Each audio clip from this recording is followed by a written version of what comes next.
Okay, in this experiment, we're going to try and keep the tinfoil rotating in a clockwise motion.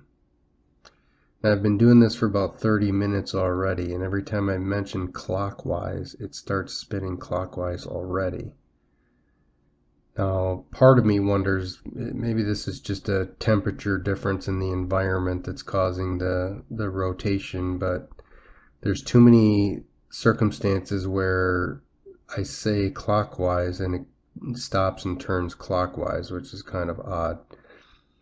And even when I just sit still for 5 minutes or so and let it settle down, it still tends to want to rotate clockwise, which is basically the command I've been giving the tinfoil, clockwise.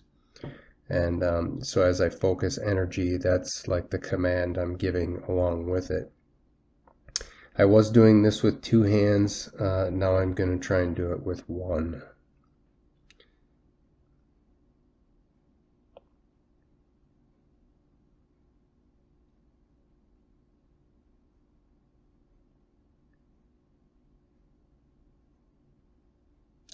And again, the idea is to keep it spinning clockwise as consistently and as long as possible.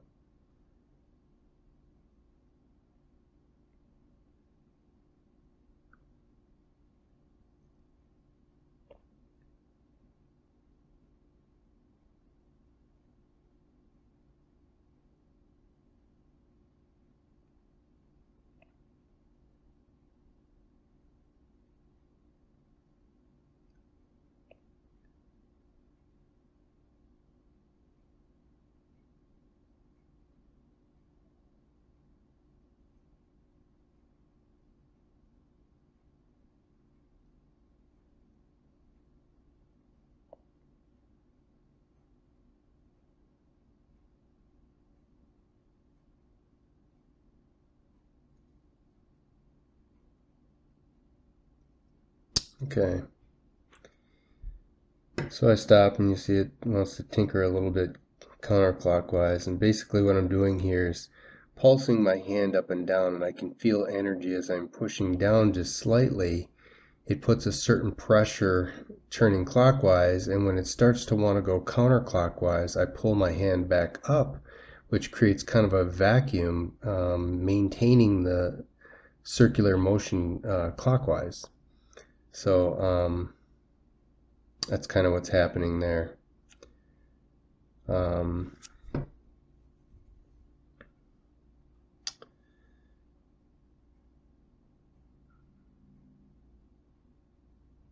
So we'll try this again here, getting it rotating clockwise again.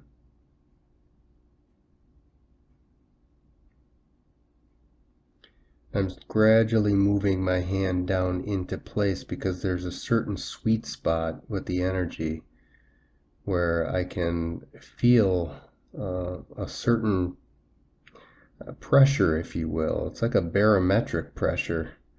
It's very subtle, and I can feel when I'm pushing too hard, it tends to slow it down like this. And then as I either rotate my hand or push down more or pull up more, it gets it rotating again. So again, it's constantly looking for that sweet spot that'll keep it rotating.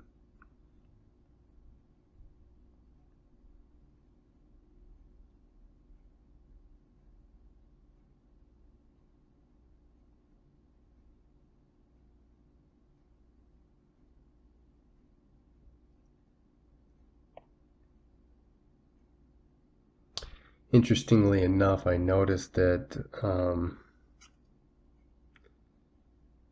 the energy tends to want to move in multiple directions, and I don't know enough about my own polarity and how that works to really figure that out, but I do know that that distance of the hand and that sweet spot has an impact. I also know that your left hand tends to be a receiving and your right hand tends to be a pushing, so to speak. So although in this particular experiment with my left hand, I'm kind of pointing in the direction I want it to go as a reinforcement of intention. So that's what I'm doing there to try and help it a little bit more, help get it going back in the clockwise direction. A lot of this has to do with intention and your imagination that it is possible, and visualizing the foil moving the way you want it to move, and just believing that you can do it. So, get a little exhausted here, putting too much effort into it.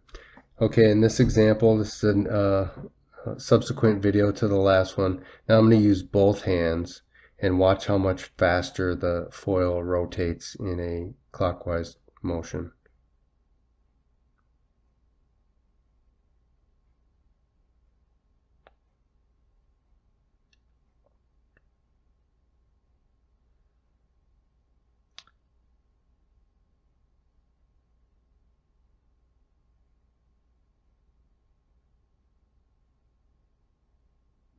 Again, trying to find that sweet spot, and a little bit very subtle pulsing in and out with the hands.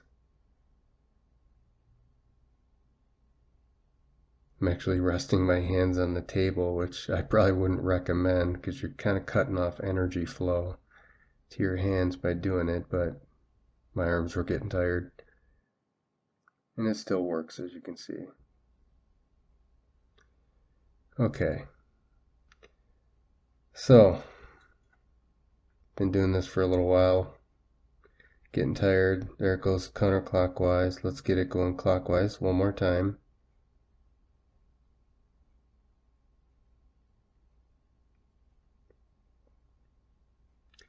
Again, trying to find that sweet spot with the hands.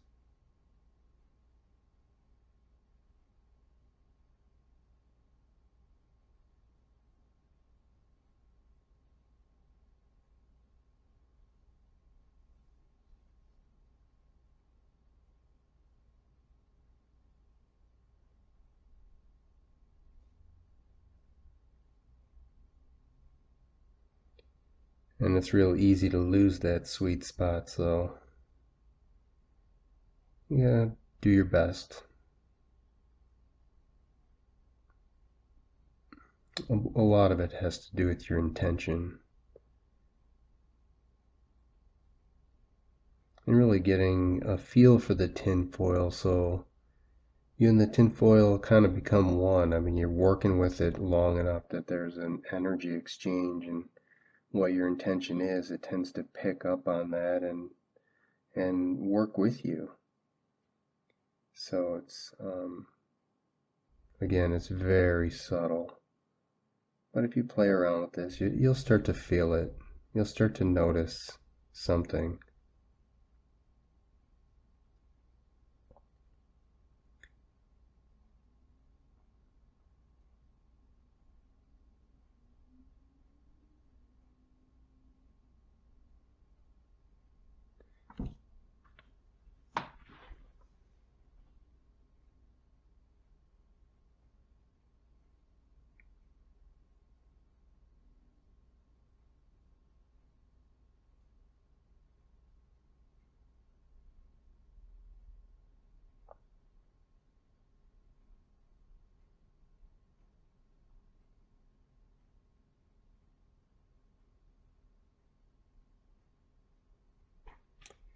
Sometimes you'll notice that it wants to stop and go counterclockwise.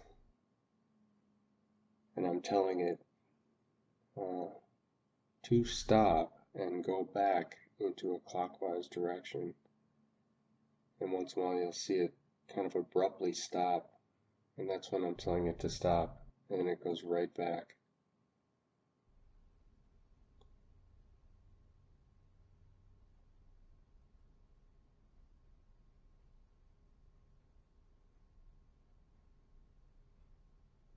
Okay.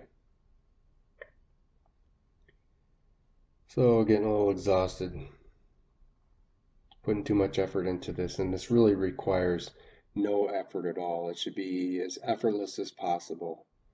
Um, I've been messing with this too long though, and I'm starting to put a little bit too much concentration into it, but it's still working, so let's just try it with the fingers here.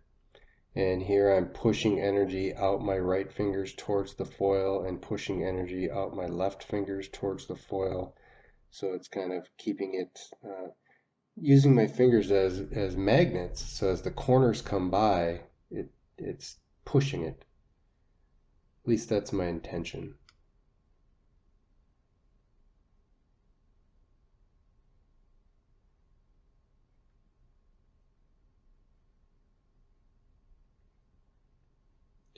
There's a little bit of focus with my eyes, just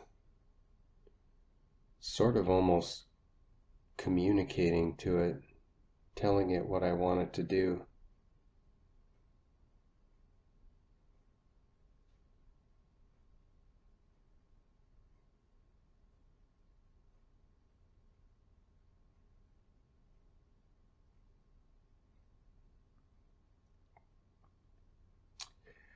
Okay, so just let it go by itself for a second here. It because I've been working with this for so long, it wants to tend to just keep going clockwise. It'll go a little bit counterclockwise, but it just keeps rotating right back into clockwise direction, which I find is very interesting, as if it's picked up on the pattern of the command of energy and uh, like it just knows, oh, I'm supposed to go this way. So now I'm going to just try and focus on it and see if I can get it going back clockwise by doing nothing but focusing with my eyes, no hands.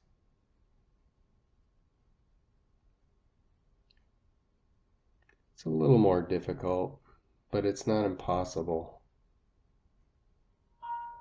There's a greater degree of intensity focused out of my eyes to make that happen, and I'm literally pushing energy out of my eyes at the foil. And a couple of times you'll notice it goes counterclockwise, and I kind of motion my head a little bit to push it back into a clockwise direction, and it stops and goes back clockwise. You'll see that in just a moment.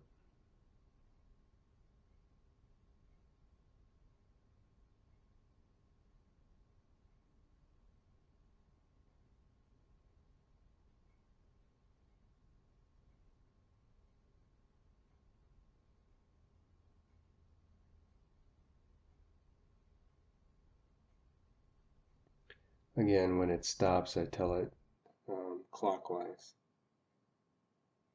Or if I notice it's starting to go counter, I say stop. And it stops. And then I focus on trying to push it again. Here's where I'm using a little head motion to add extra energy to the turn. And it seems to work, interestingly enough.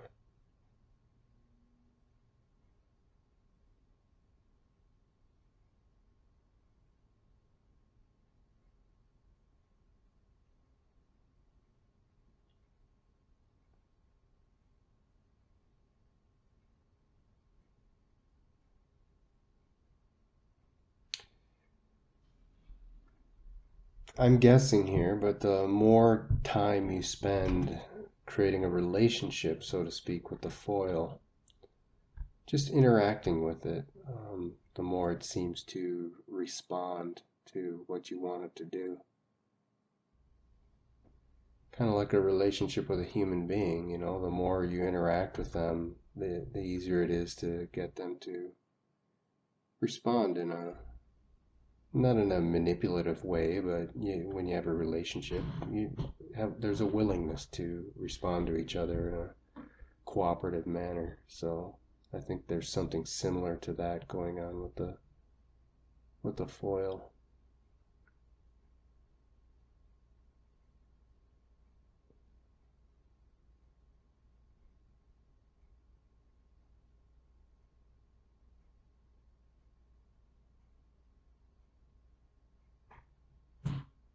Someone asked why I wear a mask, and it's to keep my breath from blowing it, which can happen very easily. So it's just easier to cover it up.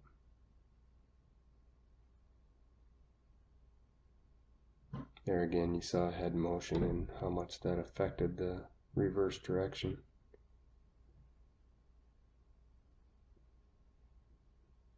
Again, focusing with my eyes, pushing it at the peaks.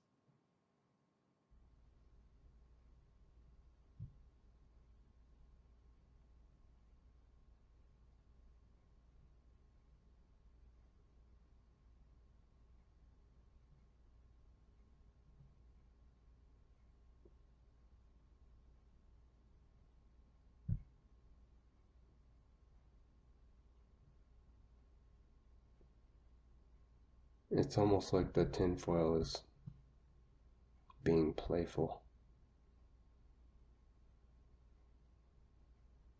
And I'm being the serious parent.